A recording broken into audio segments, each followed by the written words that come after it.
Yo, what's going on, guys? It's me, Scooby. Do you want Optifine for Minecraft Bedrock Edition? Stick around. And like always, if you do not know how to install add-ons or you want to download this add-on for yourself, links are in the description down below. And here we go, Optifine RK.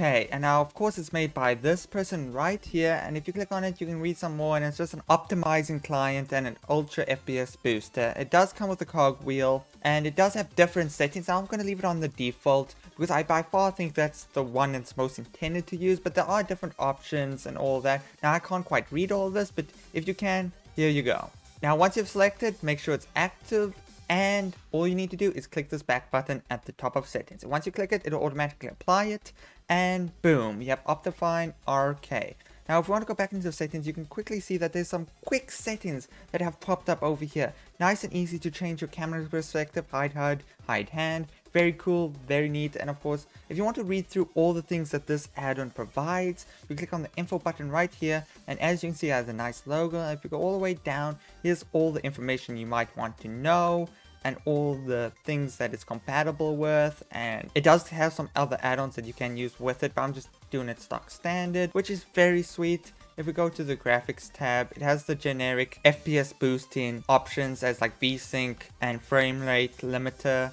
Now, of course, I'm going to show you in-game what this actually does, and it does come with this nice UI, debug UI and all that, which is sweet. And it does also have some options down here for some different types of options. Now, I can't read some of these, but it does by default have them off, so I'm assuming that's the best option. And if you turn it on, I'm pretty sure it makes it higher quality, so you rather want to leave this on the low end. And of course, here's some other settings you can tinker around with right here, pretty neat. But other than that, all you need to do is go into a world. Now, once in the world, you'll instantly see two things. First, your hotbar has numbers in it, so this is easy to help you click the right button to get to that hotbar slot, and you can see that F1 at the top there. Now of course, since I'm on PC, I can't actually click it, but if you're on mobile, you can click that and it does basically what the F1 button does on PC, which makes it go like this, which is super cool and very accessible for mobile people. Now like I said, in the options, you have all these nice quick settings right here of changing to third person front, hide HUD and hand. So if we go out quickly, you can see it worked perfect. Let me show you what the frame limiter actually does. So now if I go all the way down to 20 frames, you can see it makes everything much more choppy, and this is to help phones that can't reach high FPS to not even bother trying to. So that keeps your phone at the FPS it can manage to, and that just boost performance overall, because your phone only needs to go to the amount it can handle. So if we go back in there, let's go back to unlimited, just because it's fun. Now it does have all these things. I'm not going to touch it. Like always, you can try it out for yourself.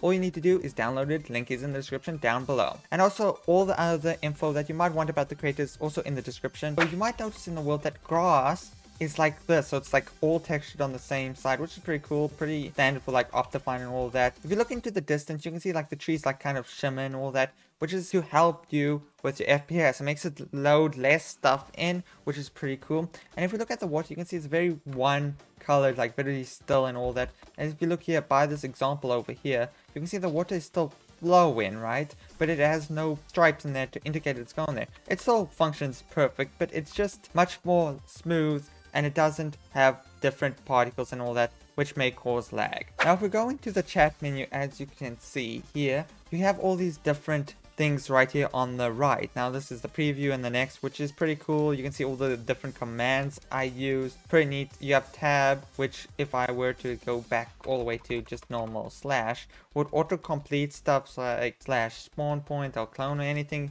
All the different commands, it's just very neat to have, and of course it's very easy to press on mobile, so that's what it's all about. Now of course I'm not going to go through every single feature that this optimizes and all that. You can find out for yourself by either going to the MCPL DL page or just going to the options and clicking that info button right here. So here's a few more things that I want to show you. If we go to my first slide, you can see that I have a door. Now the door has a little window on, so it allows you to see stuff pretty nicely through it, which is very neat. Same thing with the other, just the oak door, you can see it easily through and all that, very cool. Another thing is if we go get these and I put on a Punkman, you can see that it's like a bit more dimmed, but you can still see your whole entire screen. You can still see a bit of the Punkman outline here, but that's very cool. It helps you see through the Punkman, which is very cool.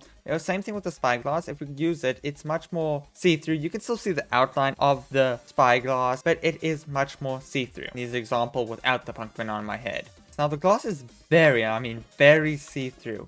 It's hard to tell there's anything here. That's why they need like 6 pixels to even show. Okay, that's 5 pixels. But to even show that there's something here. Otherwise, you'll be just walking into thin air. The final thing I want to show you is with the crafting table. Well, not necessarily just the crafting table, but on most crafting items, if you go into them, you get this block here by the arrow thing right there. And this basically does is the shift on PC, which allows you to craft everything you're capable of crafting. So if I click it right now, I'm going to craft a butt ton of sticks. So wabam, and as you can see, I have 2 stacks of sticks, which is a very neat feature because it's very hard sometimes to craft a lot of stuff on mobile. So if you did get this far into the video, consider leaving a comment in the comment section down below. But other than that, if you did enjoy, make sure to leave a like, comment, subscribe, share this with all your friends, and I will see you in the next video. Goodbye.